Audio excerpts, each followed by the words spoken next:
ಇಲ್ಲ, ಬೆಂಗಳೂರು ಹೋಗಲೇಬೇಕಲ್ಲ. ಬೆಂಗಳೂರು ನಮ್ಮ head quarter, ಅದು ಹೋಗಲೇಬೇಕು, ಬರ್ತಾನೆ ಇರ್ತೀವಿ. ಸೊ ವೀಕ್ಲಿ 2-3 ದಿವಸ ನಾವು ಬೆಂಗಳೂರಿನಲ್ಲಿ ಇರಲೇಬೇಕು. ಸೊ ಅದಕ್ಕೆ ಹೋಗ್ತಾ ಇದಕ್ಕೆ ನಾಡ್ದು ಕ್ಯಾಬಿನೆಟ್ ಇದೆಯಲ್ಲ ಗುರುವಾರ. ಸರ್, ಈಗ ಬಾಬಾ ಸಾಹೇಬ್ ಅಂಬೇಡ್ಕರ್ ಜೊತೆ ಭಾಳ ಆಪ್ತರಾಗಿದ್ರು. ನಿನ್ನೆ ಏಕಾಏಕಿ ಡೆಲ್ಲಿ ಒಳಗೆ ಕಾಣಿಸ್ಕೊಂಡ್ರು. ಏನು ಸ್ಟೆಬಿಲಿಟಿ ಏನು ಗೊತ್ತಾಗಿಲ್ಲ. ಕರೆದ್ರೆ ಹೋಗ್ಬೇಕಾಯ್ತು ಎಲ್ಲರೂ. DCM ಕರ್ ಹೋಗ್ಬೇಕು, CM ಕರ್ ಹೋಗಬೇಕು, ಹೋಗಿದ್ದಾರೆ ಅಷ್ಟೇ. ಗಮನಕ್ಕಿಂತ ಸರ್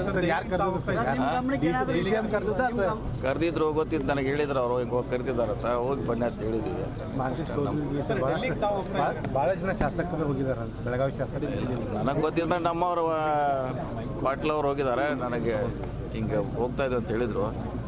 ಸೊ ಹೋಗ್ಲಿಕ್ಕೆ ಹೋಗಂತ ಹೇಳಿದೆ, ಯಾಕಂದ್ರೆ DCM ಕರಿತಿದಾರಂತ, ಹೋಗಂತ ಹೇಳಿದೆ ಅಷ್ಟೇ.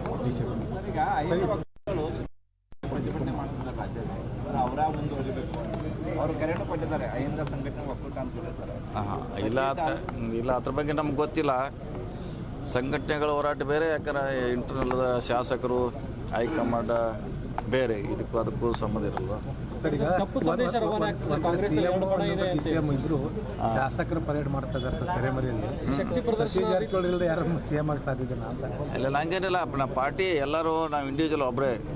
ಪಾರ್ಟಿ ಡಿಸಿಷನ್ ಅಂತಿಮ ಎಲ್ಲರೂ ಪಾಲಿಸಲೇಬೇಕು.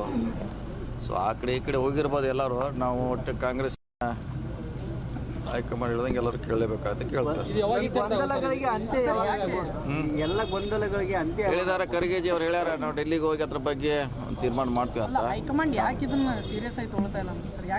ಇಲ್ಲ, ಈಗ ಹೇಳಿದಾರೆ ಖರ್ಗೆ ಅವ್ರ ಮನೆ ಬೆಂಗಳೂರಲ್ಲಿ, ನಾವು ಡೆಲ್ಲಿಗೆ ಹೋಗಿ ಪರಿಹಾರ ಮಾಡ್ತೀವಿ ಅಂತ. ಸ್ವಲ್ಪ ಕಾದ್ ನೋಡೋಣ. ರಾಜಕೀಯ ಬೆಳವಣಿಗೆಯಲ್ಲಿ ಸತೀಶ್ ಜಾರಕಿಹೊಳಿ ಕಿಂಗ್ ಮೇಕರ್ ಆಗ್ತಾರೆ ಆ ರೀತಿ ಇಲ್ಲ.